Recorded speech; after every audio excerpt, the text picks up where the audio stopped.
अमरावती किसान नेता बच्चू कडू ने कांग्रेस पार्टी के समर्थन के लिए आभार जताया। साथ ही उनका कहना है कि कांग्रेस के समर्थन किसानों का आत्मविश्वास बढ़ा है। साथ ही बच्चू कडू ने कहा, यह सिर्फ आंदोलन नहीं बल्कि किसानों का आखिरी और निर्णायक लड़ाई है। उन्होंने सभी किसानों से आंदोलन में भाग लेने का आह्वान किया है।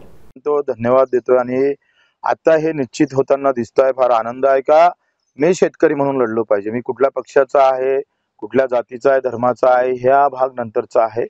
मला असं वाटतं का सगळ्या पक्षीय इव्हन भाजपच्याही कार्यकर्त्यांनी या मोर्चात यायला काय हरकत आहे आणि काँग्रेसचा पाठिंबा देण्यासोबतच त्यांनी ही लढाई सोबत घेऊन लढावी। आम्हाला आनंदच होईल, कारण पक्षीय राजकारण बाजूला ठेवून शेतकरी खऱ्या अर्थानं केंद्रबिंदू ठरला पाहिजे आणि तो सुखी तर राष्ट्र सुखी, आणि म्हणूनच आमचं बॅनर राष्ट्र प्रथम आहे। आणि म्हणून त्या पद्धतीनं आता समोरची लढाई लढू।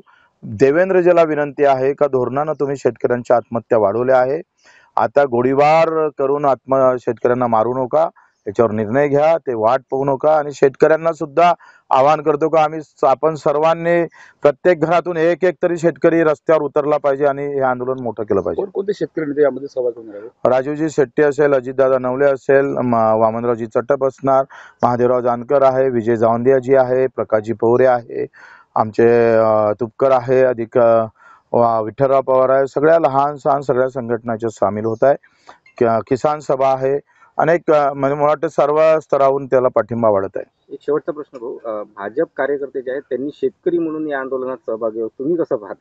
यायलाच पाहिजे। मला वाटतं आखरी मी म्हटलं ना का सध्या जे ट्रेड आलेला आहे का बाप मेला तरी बेहत्तर पण नेता जिवंत राहायला पाहिजे। आमचं असं म्हणणं आहे का नेता मेला तरी बेहत्तर, आमचा बाप शेतकरी जिवंत राहायला पाहिजे। त्याची ही लढाई आहे। निष्ठा आई वडिलांवर ठेवा, नेत्यावर नाही।